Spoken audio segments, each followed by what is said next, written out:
Kul! Då tänker jag att vi sätter igång och det är faktiskt väldigt kul att se att det är kunder här som man känner igen och det är vissa som man inte känner igen, så det ska vara jättekul. Jag ska göra en snabb prestation egentligen kopplat till vem jag är som person och även Omnitas Consulting som är mitt bolag.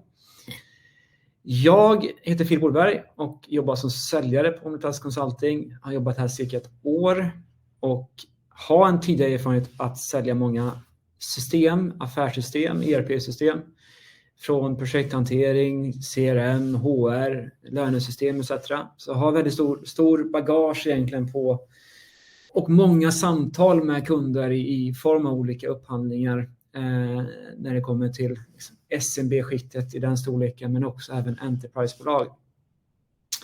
Och varit med i deras process upphandling. Så jag har väldigt mycket erfarenhet när det kommer till den sortens upphandling och vad som är viktigt att tänka på. Och det är väldigt vanligt att verksamheten misslyckas i sin upphandling. Så jag kommer prata lite om de mest vanliga misstagen och vilka konsekvenser, men framförallt ge det de tips så att ni slipper, så att ni kan undvika de misstagen.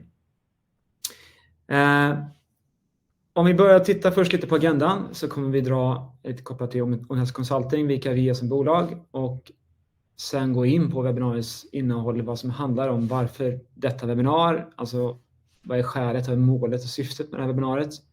Men också titta på de mest vanliga misstagen och också ge dem tipsen så att vi hur det kommer vidare. Sen kommer vi ha i slutet kommer vi ha möjlighet att kunna ställa er frågor. Och det går även bra att ställa dem liksom under seminariets gång, så ska jag se till att svara på dem för tillfälle. Men först då, ni som inte känner till oss, vi är ett managementbolag som sitter här i Stockholm. Vi är cirka 30 anställda. Vi hjälper kunden väldigt mycket när det kommer till hur ska man tänka kring sin IT-miljö. Hur ska vi digitalisera oss? Hur ska vi optimera våra arbetsflöden? Hur kan vi ta fördel av AI som blir också ett stort del, men också framförallt mycket automationer. Så man får effektiva arbetsflöden. Så det handlar mycket för företag alltså klart att de är så pass effektiva så att vi sparar tid och vi kan nyttja vår tid till mer utvecklande uppgifter i företaget. Det är inte undgått många här som sitter i mötet att vi är en stor och såld partner till Monday.com. Den plattformen är vi ska säga en av vår expertis, och där har vi också vunnit pris årligen för att vara deras bästa partner i världen. Så vi hoppar in egentligen i själva webbinariet och vad vi ska syfta det här till egentligen. Och målet handlar om i slutändan om att ni ska investera i rätt system när ni går upp i upphandlingen.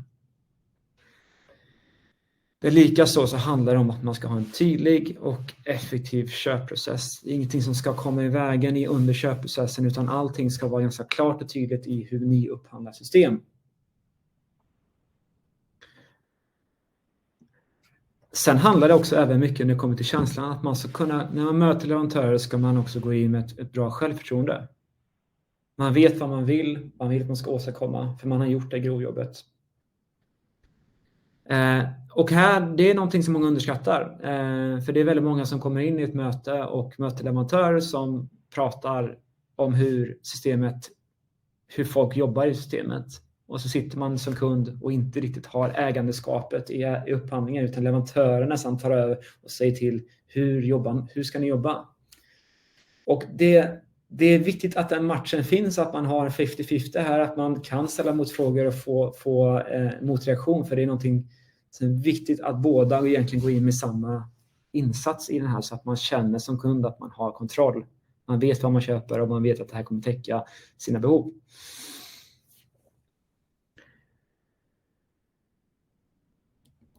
Så vi ska börja med att titta på liksom de vanliga misstagen.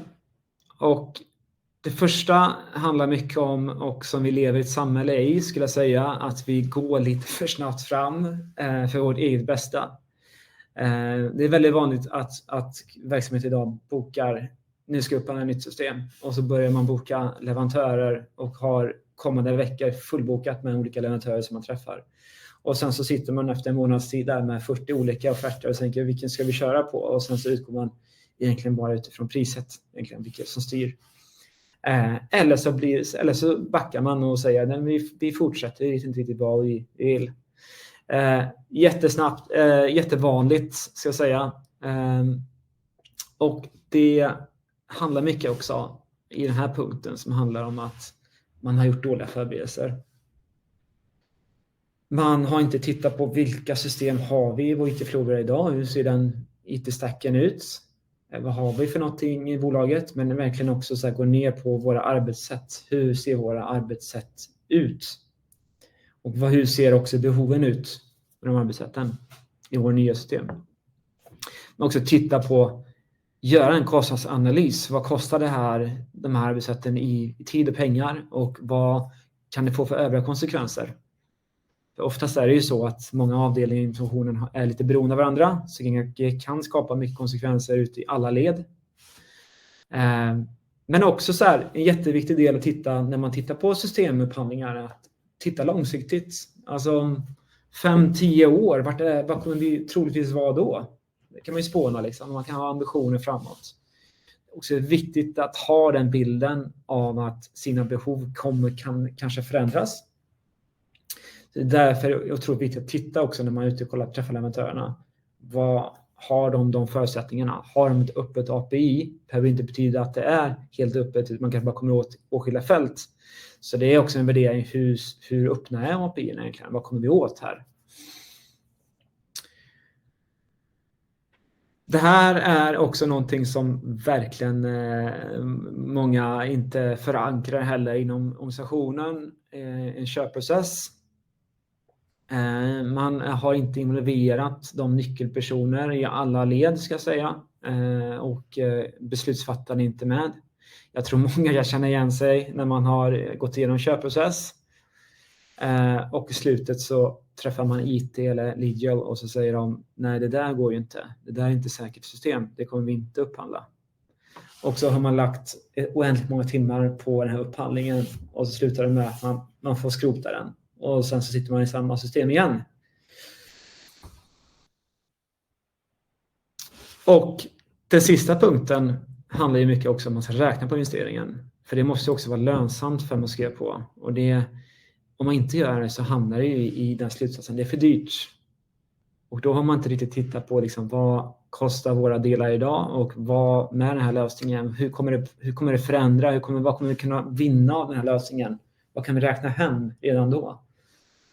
Och hur kommer det också underlätta? Och vilka mer möjligheter kommer vi få med den här lösningen? Man har inte sett den helheten liksom. Och vi som jobbar med sälj, vi möter på de här olika delarna och vi kan härleda dem till de här olika misstagen. Och ta fram några påståenden, det är för dyrt. Och det är ju för att man inte har gjort den här kostnadsanalysen. Licenskostnaden är ju en väldigt, väldigt liten del om man jämför med den manuella hanteringen som en enskild gör på företaget som man skulle kunna automatisera egentligen. Den kostnaden är betydligt mycket högre än licenskostnaden om man nu skulle jämföra de två. För lönekostnaden här kommer vara i slutändan den största kostnaden. Vi har också pausat upphandlingen, är också en väldigt del att man känner sig inte riktigt säker på om det här faktiskt uppfyller sina behov. Man har inte gjort det grundläggande jobbet och då kommer man till slutsatsen, nej men vi väntar, vi avvaktar istället. Och vi vet inte vad vi köper. Vi vet inte vad vi får ut av den här lösningen. Det är också en sak som man inte har gjort den utvärderingen av vad man faktiskt köper. Och det här är ganska intressant för den här förekommer ganska många gånger. Vi fortsätter med befintliga system och det är ju en verklig indikator på att man inte riktigt har gjort grundarbetet. Man känner att risken är alldeles för hög. Man vågar inte gå in i något nytt för man känner att det finns för mycket farhågor egentligen i det. Och då har man inte gjort det här grundarbetet. Och så säger jag att alla de här 4 punkterna kan man härleda till de här 5 delarna egentligen. Om man skulle gjort de här grunderna redan från början så skulle man ha en annan syn på det. Så några tips på vägen som jag kommer skicka med idag. Det första tipset handlar mycket om vad kostar vår arbetssätt att faktiskt gå i grunden med att ta en helhet. Inte liksom per avdelning som går in och tittar på det, utan ge ett centraliserat beslut egentligen. Titta på hur ser våra behov på en stor skala i hela organisationen. För vi vill bygga upp en IT-stack där vi har massa system, 40-50 system kanske, eller mer. Där vi har liknande funktioner på olika avdelningar fast olika system. Utan här är det viktigt att vi tar ett centralt beslut egentligen och tittar över vår IT-miljö. Vad har vi idag till exempel?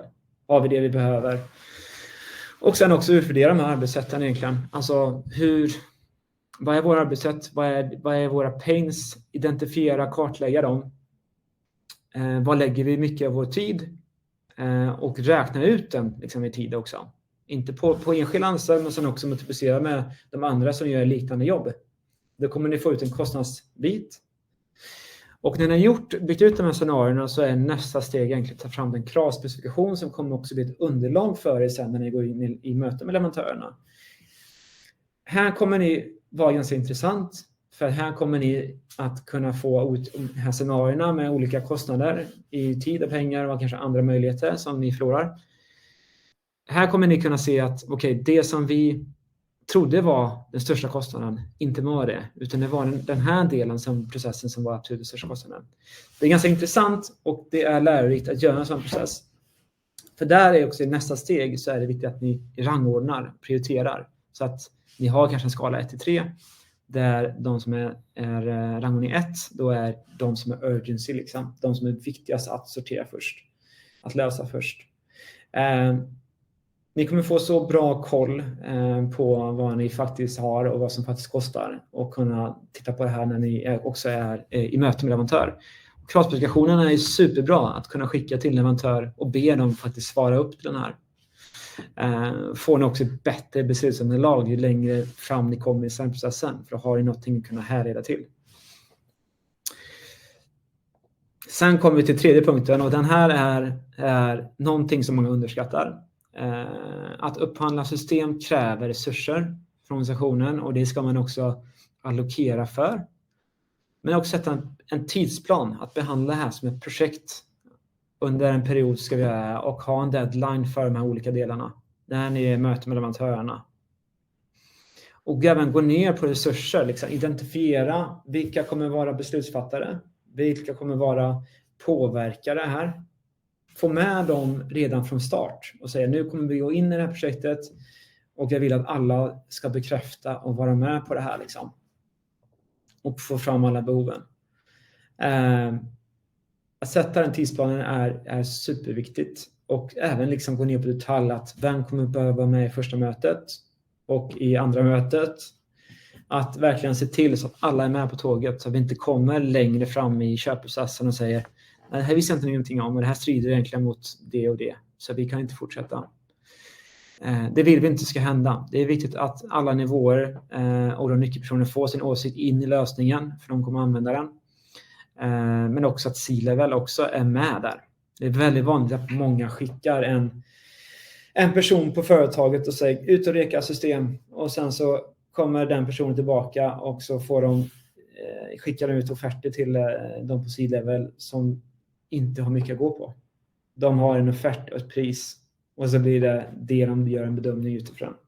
Så jag tror det är viktigt även att de övriga beslutsfattarna är med också och förstår värdet och den utmaning som finns i företaget idag och vad de kommer kunna lösa med den här lösningen. Jätteviktigt. Sen handlar det ju om att spika köpprocessen. Att faktiskt liksom, som vi varit inne på här, att alla är med på den. Att så här nu går vi in i processen och vi kommer aktivera er i de här olika delarna. Och sen så handlar det såklart om att möta leverantörerna, ute och träffa leverantörerna.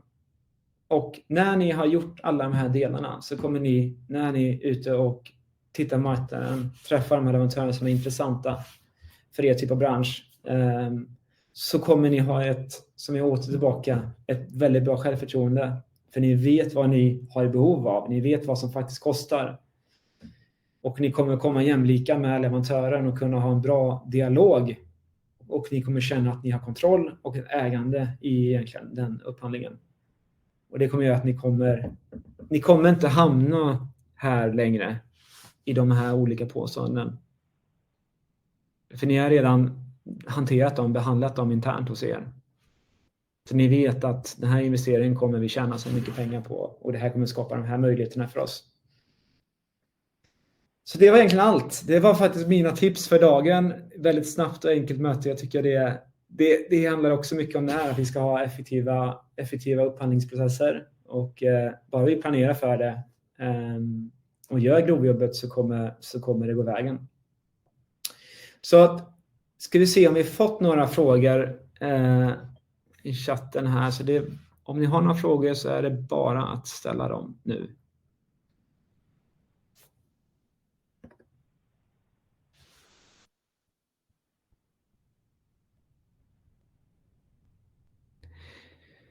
Nej, då var det såklart med andra ord.